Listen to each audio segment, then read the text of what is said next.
Jim, why I don't believe in cheat meals. So, who am I? Just going to give a brief introduction. I am RYONPAK. I've been posting on this channel for about 3 years now about me posting consistently every day about my weight loss journey in the shorts section. I haven't posted much long form videos explaining what I do because I noticed a lot of people in the comments are saying, what do you do for your diets or exercise routine? Do you even do all of this? You're just eating food. You don't even do any exercise. Rest assured, I exercise every day. It's just that I don't show that in the shorts, so I think I need to provide some emphasis.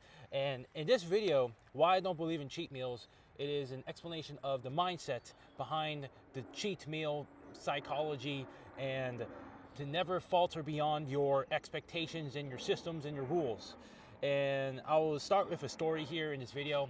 So around this week or so at my workplace, there are a lot of junk food just going about randomly. There will be cupcakes that are offered to people, some Oreos, maybe a birthday cake. Yeah, I think it was like a whole ass birthday cake where this person was about to leave, and it was like this whole ass cake, and we all gathered around the campfire to eat the cake. And like I was offered the cake, but I was like, no, I don't want the cake. And that's not because like I think I'm somebody who's better than them. I just like politely decline and I say, no, I'm all good because I have to lose weight, right? Because currently what I'm doing right now is what am I on the weight loss day 607 or something. Yeah, to be honest, I have been stagnating for a lot of time for that, and it's just recently where I'm breaking down again from 220 to now 208. So my goal right now is 175, and with that whole journey there, I do not accept any sort of cheat meal flattery such as the cake here. Beyond like previous me in the maintenance phase would have accepted it, but no, right now I don't even accept it because I'm on this weight loss journey.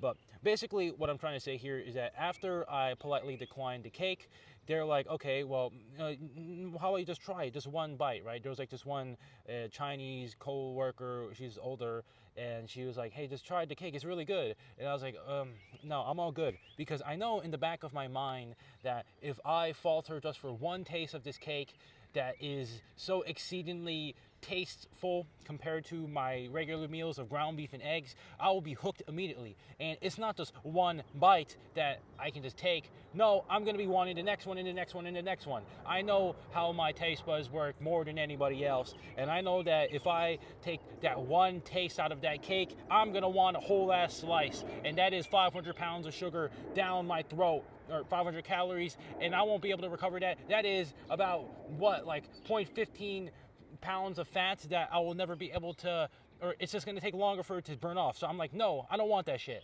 So before me would have absolutely taken the cake there. And what that message here is basically is that why I don't believe in cheat meals. So the reason why is because if you just take that one taste of the cake, you know, even the Oreo, you're just going to want the next one, the next one, the next one. Your brain just wants the next one, and it's never just that one slice, just that one piece. It always spirals downwards. And it's also another saying where you also become the type of person every time you take an action that is against your system. So weight loss, for example, absolutely none of this processed food.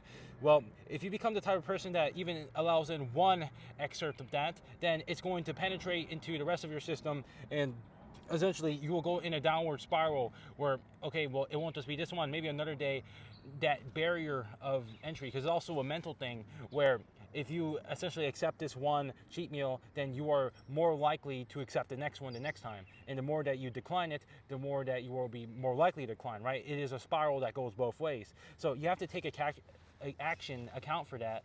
And that is what I'm trying to say here, where if you do not check this, because another example for this, so let's say, okay, I will be completely honest, I did have like a cheat meal thing. It was like a coconut jelly Vietnamese sort of dessert thing I had of my family, but this is a very, very rare thing. I would eat a very sweet thing very, very uncommonly, so maybe every few months. I was with my family, it was a bit intentional, and they wanted to eat some food there, and I invited them out, so that's just how it was, right?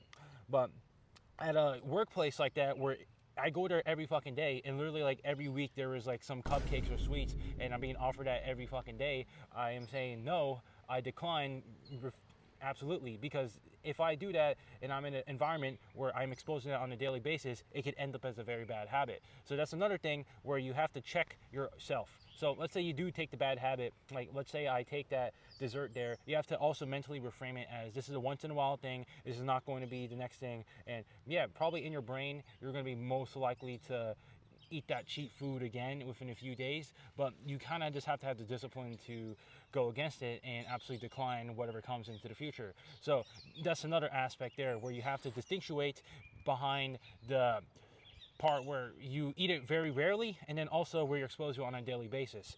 So that's kind of just what I wanted to say in this video, why I don't believe in cheat meals. And what I suggest you can do instead is that, to be honest, I had a quote-unquote cheat meal today. So I had it was rice with some sundubu, with some gochugaru and some sesame oil and some soy sauce. So it was like this spicy tofu soup thing that my mom made, and I had it with some rice and I put a raw egg on it, and it was pretty fucking delicious. And it's not something I usually eat. There's like maybe some sugary sauce in there that's like very, very rare, like in very trace amounts. But something like that, it is honestly still pretty healthy, right? Because it has a lot of protein and the carbs and not that much fat. So it is very nutritionally complete, that meal right there. But I still consider it as a cheat meal because it is completely without my regular baseline. Because my baseline diet will be some ground beef, some eggs, and then some fruits, and then some milk, and then some honey, and then maybe some vegetables here and there if I feel like it, and then maybe some rice, right? It is a pretty plain diet. I like it a lot, but I essentially do that diet, and whatever that is not within that diet, so even nuts I would say are like a cheat meal, then that is a cheat meal for me. So basically what I'm trying to say here is that even if it's the food that is outside your system, but even though it is commonly accepted as healthy by the general population, I still consider it as a cheat meal.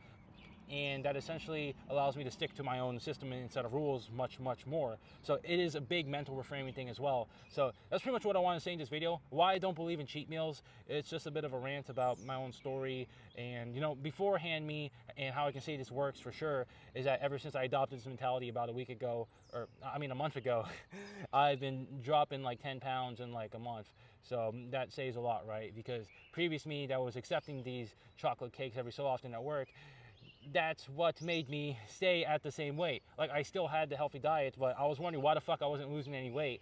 But now here I am, and it was mainly because of these things. And that's another lesson where whenever you're at a very large standstill at something, even though you've done most of the details, it's going to be these small 1% changes that you have to change your system that gives you the majority of the benefits there. So that's also a thing to consider if you're stuck on something. Analyze, maybe it's something that you're within your own system that you have to change and make it better, and it will change everything for you. So for me, it was just stop eating these quote-unquote cheat meals. But yeah, that's pretty much all I wanted to say in this video.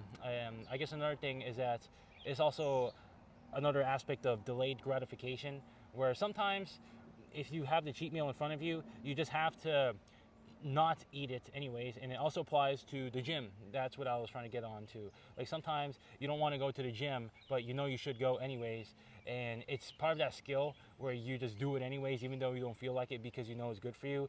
That is probably the most important one. And immediately short term, it probably doesn't compound that much, because let's be real, if you skip one gym day, it's probably not that big of a deal for your muscles, but it's about that change to your mindset. And then also, if you try to do that again into the future, it's just going to get easier and easier for you to skip the gym, and eventually your gym routine is now just went to kneel. And I can say this for sure because I am someone who's consistently gone 6 to 7 times a day for about 3 to 4 years. It is completely real, and I am in this upward spiral, and I'll most likely never stop working out every fucking day because I know of this mindset and I'm conscious about it. So that's another thing to consider. You have to incite this delayed gratification aspect, and essentially it is that mindset of getting 1% better every day, and it compounds to a large effect. So for me, for example, when I had that mindset of avoiding the cheat meals and then working out every day, going to the gym even though I didn't really want to go, that compounded to me now where I went from 340 pounds to 208 pounds. So that is about like 132 pounds of fat lost, and that was done over a couple years. Well, that is a pretty big result, and it was because I made those little micro decisions on a daily basis. And you have to keep that in mind. Everything's a long-term aspect. So yeah, that's pretty much all I'm saying in this video. Just a bit of a rant about that, but yeah, I'll see you guys.